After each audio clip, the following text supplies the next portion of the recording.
অত্যন্ত কষ্টদায়ক একটি বিষয় ঠিক এই মুহূর্তে আপনাদের উদ্দেশ্যে শেয়ার করতে যাচ্ছি। বিষয়টি হচ্ছে ধলাই থানা এলাকার বর্তমান মথুরাপুর জিপি, পূর্বতন জীবনগ্রাম জিপির মথুরাপুর গ্রামের বাসিন্দা রতন কৈরি, বয়স অনুমানিক 35 থেকে 40 হবে। সে গত 6 তারিখ বাড়ি থেকে বেরিয়েছিল তামিলনাড়ু যাওয়ার উদ্দেশ্যে। গতকাল সন্ধ্যা 7টা পর্যন্ত তার পরিবারের সহিত তার কথা হয়। আজ সকালে তার সাথে যে আরো 2 জন ছিলেন, তারা যখন কল করে জানায় যে রতন নিখোঁজ, সেই থেকে পরিবারটি উদ্বিগ্ন হয়ে পড়ে। আমরা এখনো পর্যন্ত যে বিষয়টি অবগত হয়েছি, উনি সেই রতন কৈরির স্ত্রী। তিনি যে বিষয়টি জানাচ্ছেন, উনার 10 বছর বয়সী একটি পুত্র রয়েছে, আছে 4 বছর বয়সের একটি কন্যা। সেই 2 শিশু ঘরে রয়েছে। তিনি সম্পূর্ণ অসহায়। রতন তেমন চালাক মানুষ নয়। আর একটি বিষয় আমরা অবগত হয়েছি, এখানে রতন যাদের সহিত গিয়েছিল তাদের কোনো স্পষ্ট বক্তব্য আমরা পাইনি। তবে যেটুকু অবগত হয়েছে তারা উল্লেখ করছে, বিজয়ওয়াড়া নামক স্থানে যাওয়ার পর রতন গাড়ি থেকে নেমে পড়ে। একজন উল্লেখ করছে গাড়ি থেকে ঝাঁপ দিয়ে দেয়।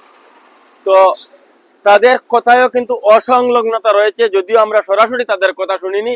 এখানে সেই রতনের স্ত্রী আছেন রতনের আত্মীয় স্বজনরা। তো ঠিক এই মুহূর্তে তারা ধলাই থানাতে আসেন এখানে একটি মিস ডায়েরি করতে। আমরা রতনের ছবি আপনাদের উদ্দেশ্যে তুলে ধরছি। এখান থেকে এই রতন, যদি কেউ রতনের কোনো খোঁজ পান তাহলে নিম্নে যেটা নম্বর দেওয়া আছে সেই নম্বরে যোগাযোগ করার অনুরোধ করছি। যোগাযোগ করতে পারেন নিকটতম থানায়ও। আমরা এই ভিডিওটি বেশি বেশি করে শেয়ার করার অনুরোধ করছি, যাতে রতন তার সেই অসহায় যেটা পরিবার, তার পরিবারের কাছে পৌঁছাতে পারে এবং সে ফিরে আসে, বা যে গন্তব্যের উদ্দেশ্যে সে রওনা দিয়েছিল সেখানে পর্যন্ত পৌঁছাতে পারে।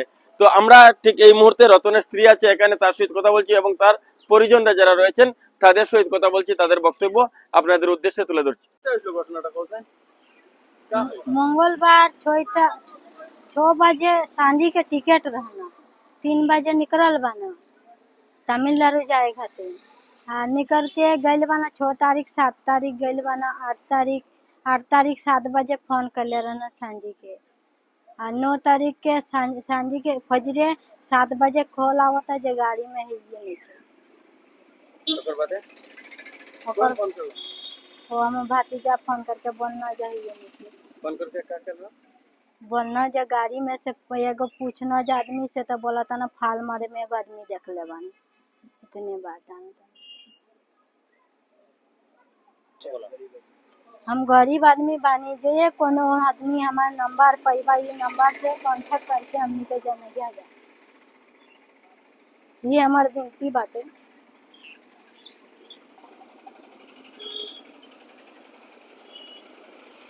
সময় 7টার সময় ট্রেন আসলো, তাইন যাইতা তামিলনাড়ু। তাইনের রিলেটিভে 2টা ছেলে আসলো, এটা লইয়া গেছে বেঙ্গলোর, তামিলনাড়ু যাওয়াত আসলো। এরপরে বিজেপাড়াত গিয়া তারা মানে তাইন ফাল মারাত, মানে ট্রেন থাকি ফাল মারবার কোনো করছিল মনে হলা। তে 7টার সময় রাতে তামিলনাড়ু আলাপ হয়েছে। আলাপটা করার পরে সকালে তারা এই ছেলেটা যে রিলেটিভ আছে ফোন করি বলছে যে হ্যাঁ তারে আমরা পাইয়ার না, হ্যাঁ এই জিনিসটা তো এখন পাইয়ার না, কেন গেল সেটা কোনো খবর নাই। আর তারা এই ছেলেটা তারা জাগাত গেছে কি তারা সারিয়া যখন ওখানে পড়ছে বা ফাল মারছে বা লামছে বা চা খাওয়াত গেছে, একজন কয় দিতে তো লামিয়া তারা ঠুকাইতো, তারা জাগাত গেছে কি।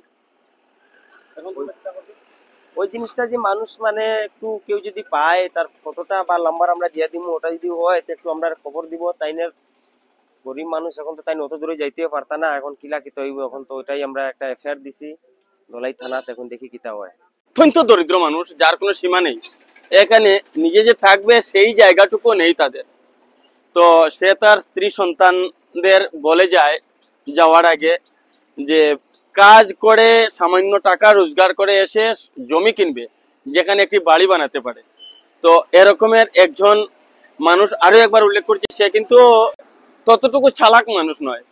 তো সামান্য জমি কিনবে সেই আশায় সে বাড়ি থেকে বেরিয়েছিল তামিলনাড়ুর উদ্দেশ্যে। আজ তার পরিবার আরো একবার অসহায় হয়ে পড়েছে। আমরা ইতিমধ্যে তার পরিবারের বক্তব্য আপনাদের উদ্দেশ্যে তুলে ধরেছি।